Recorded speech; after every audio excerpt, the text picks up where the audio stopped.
यहाँहरू सबैलाई नमस्कार। यो माता तीर्थ औँसीको अवसरमा आज म आमालाई नै बिम्ब बनाएर कहीँ कतैबाट आमालाई नै छुइएर लेखेका कविताहरू यहाँहरू समक्ष प्रस्तुत गर्छु। आज म 5वटा कविताहरू यहाँहरूलाई सुनाउँछु।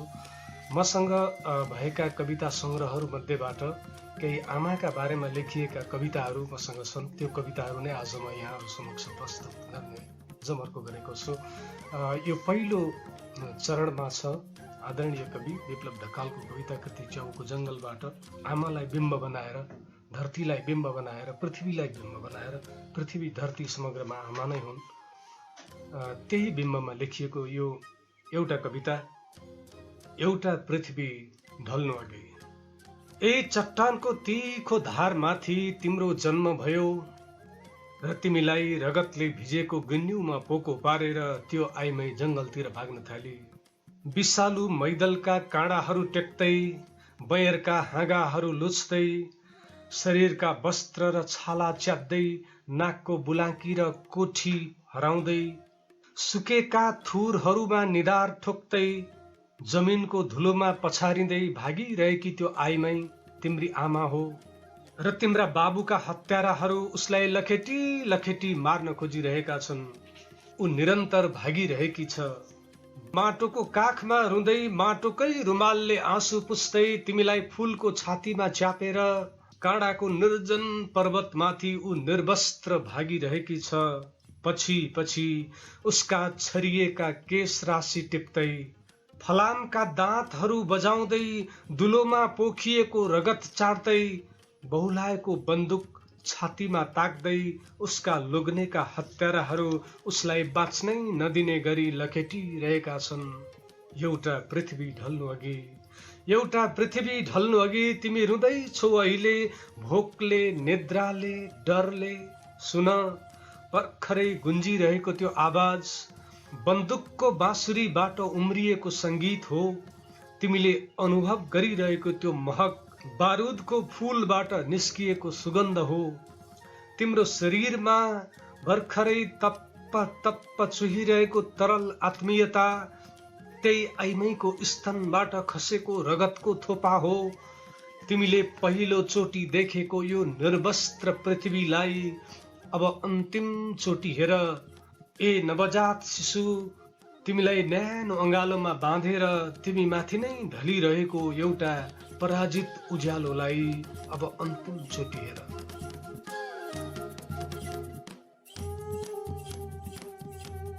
धन्यवाद कवि विप्लव ढकाललाई। यो सुन्दर कविता कृति विप्लव ढकालको कविता कृति च्याउको जङ्गलबाट लिएको कविता सुरुकै कविता थियो। र अर्को कविता कृति मसँग छ कवि भुपिनको कविता कृति सुप्लाको हवाई जहाज। यो पनि निकै सुन्दर कविता कृति हो। भुपिनको यो कविता कृतिमा 5वटा कवितालाई आमाको छुट्टै एउटा खण्ड नै बनाएर दिएको छ। 5वटा आमा कविताहरू छन्। त्यसमध्ये आज म यहाँहरू समक्ष प्रस्तुत गर्छु विश्व सुन्दरी शीर्षकको यो कविता। विश्व सुन्दरी।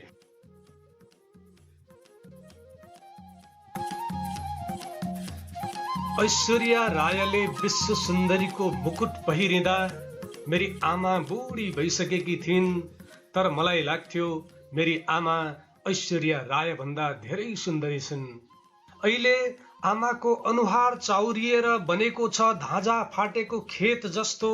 आमाको कपाल फुलेर भएको छ सेतम्बे काँसघारी जस्तो। ढाड कुप्रिएर भएको छ झुलुङ्गे पुल। खुट्टा फुलेर भएका छन् पाउरोटी। तर अझै पनि उनी नै हुन् विश्व सुन्दरी। गाउँका रत्यौलीहरूमा पनि नाचिन् आमा।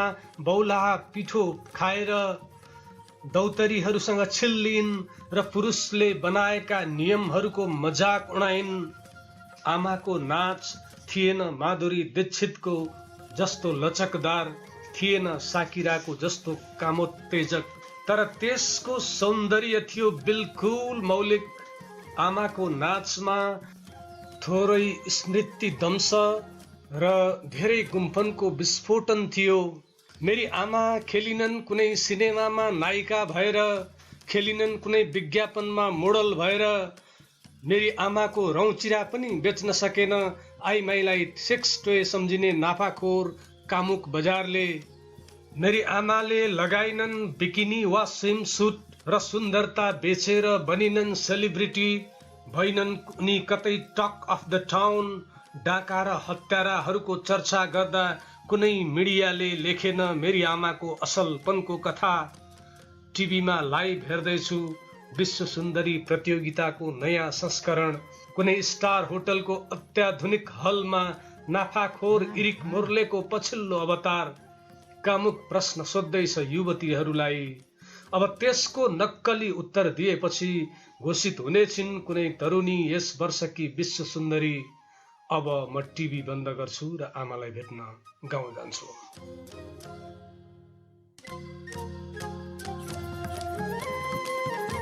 निकै सुन्दर कविता, कवि रुबिनको कविता मैले यहाँ सुनाएँ। अब अर्को कविता छ मसँग, प्रकाश सायमीको गालिबको चिहान र अरू कविता नामक कविता कृतिबाट एउटा कविता मेरी आमा शीर्षकमा।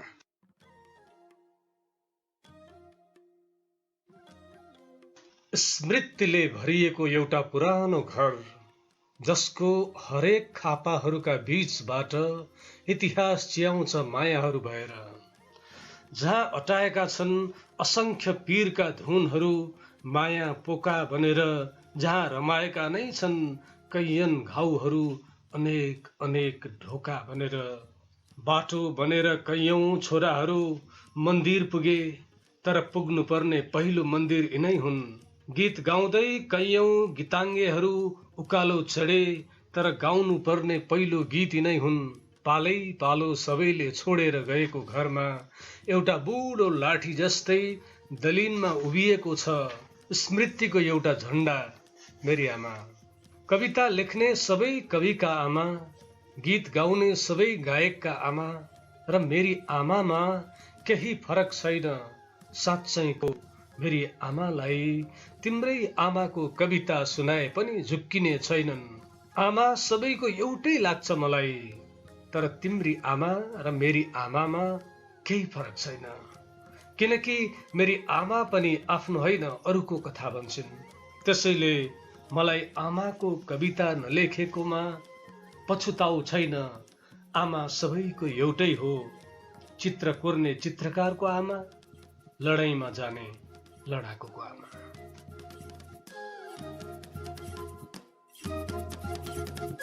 प्रकाश सायमीको कविता। र अब अर्को एउटा कविता सङ्ग्रह यहाँ मसँग छ। कवि रोशन परियारको सियोको दूरबीन नामको यो कविता सङ्ग्रह।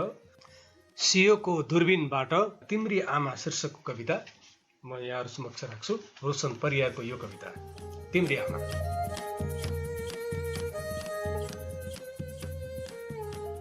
रुँदै छिन् तिम्री आमा पीडा र चोटको जातोमा, दुःख र वेदनाको अन्न भरेर। पिसिँदै छिन् तिम्री आमा हुरी बतास हुन्नरी र चट्याङ्गे ज्वालामुखीको भुमरीमा, अभाव र आवश्यकताको आँचल फिजाई। तिम्रो गृहस्थीका लागि रुच्दै छिन् भिज्दै छिन् तिम्री आमा, रगत र पसिनाको प्रमाणपत्रमा। अपराध र असत्यको कालो जन्जिरले मुठ्ठीभरका तिम्रा ऋणका अक्षरहरू। पाथी पुगेको सङ्केतको अनुभूतिले धर्म सङ्कटमा परेकी छिन् तिम्री आमा। कसैका सहानुभूति र ममताका ढुकुटीहरू क्रमशः रित्तिँदै जाँदैछन्। आफ्नो र आफन्तको नाता साइनो पनि बिस्तारै ओझेल परेको महसुस गर्छन् तिम्री आमा। तिम्रो क्षणिक मुस्कानका लागि, तिम्रो क्षणिक खुसीका लागि आफ्नो बहुमूल्य इच्छा चाहना र अनगिन्ती आकाङ्क्षाहरूको घाँटी रेटेर, तिम्रो ताते तातेसँगै तिमीले पुछेका सिगानका टाटाहरू तिम्रो कमिजका बाहुलाहरूमा रिट्ठा लगाएर फेरि एकचोटि मायाले धोइदिन लालाई छिन् तिम्री आमा।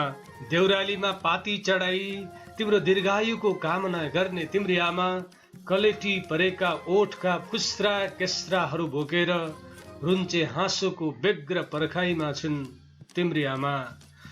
पातले मुनि रसाएको कुवामा गोगनका पातहरूले अन्जुली बनाई, तिम्रो भोकले तिम्रो प्यासले काकाकुल बनाएको बेला, एक घुटको पानी पिएर एक घुटको माया पिएर, अक्करको उचाइबाट तिम्रो नाममा चिच्याउन चाहने तिम्री आमा, डाको छोडेर रुँदै तिमीलाई बोलाउन चाहने तिम्री आमा, पोल्टाभरि खुसीका बोकाहरू बटुलेर तिम्रो आमा मात्र तिम्रो गरिमामय उपस्थितिका लागि एउटा जिउँदो मानव आकृति, एउटा बेहद मायाको भवसागर, अहिले हो कि भरे, आज हो कि भोलि, दैलाको सङ्घारमा उभिएर आँखाका नुनिला आँसुका थोपाहरू अलिकति निल्दै अलिकति पुस्दै बलेसीमा झरेका पानीका तपकनाहरूसँग सोध्छिन् तिम्री आमा, बाबु यसपालि पनि नआउने?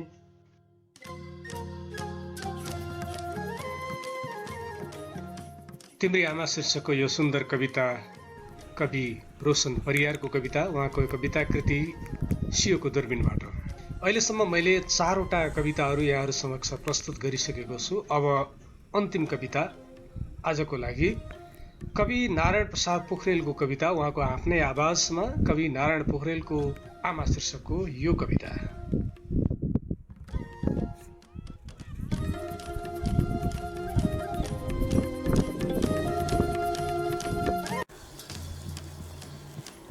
आमा।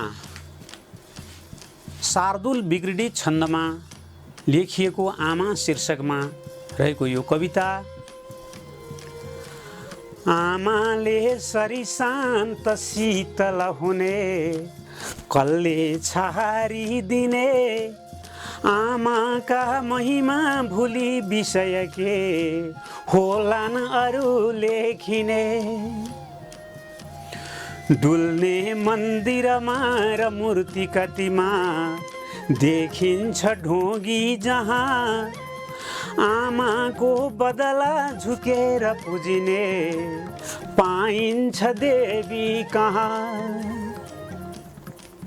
कसले जान्दछ मर्म गर्भगृहको, भोगेन जसले यहाँ, कसले बुझ्दछ छटपटी प्रसवको पीडा र संवेदना। आमा सही सब कालमा अमृतका धारा चुसाइदिने, आमाका गुण छन् अमूल्य कसरी भारा तिरिसिदिने। आमाको दिलको पराग फिजिँदा शोभिन्छ सिङ्गै घर, फुर्कन्छन् परिवार बार बलियो आमा हुनाले भर।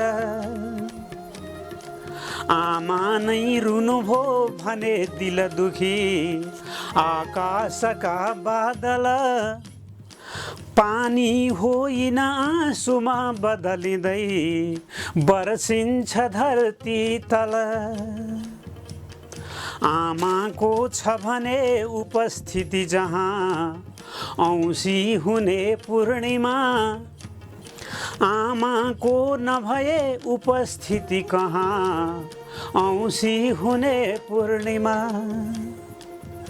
आमा नै जनजीव सृष्टि भरगी सर्वस्व आधार हौ, आमाका महिमा कहूँ म कसरी संसार हौ सार हौ।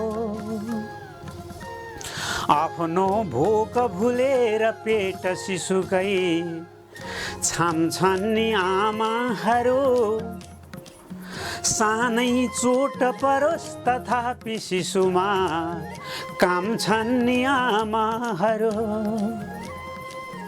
लिन्छन् काख गरेर गर्व बहुतै फुर्केर आमाहरू, दिन्छन् सन्ततिका निमित्त मुटु नै खुर्केर आमाहरू।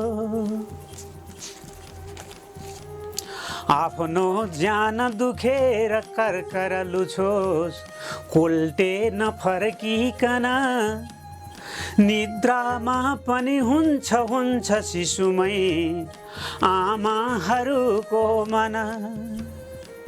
चेपिन्थे कति मर्दथे मृदु मुना, थाङ्ना र ओछ्यानमा फुल्थ्यो सृष्टि कहाँ विवेक नगरे आमाहरूले यहाँ।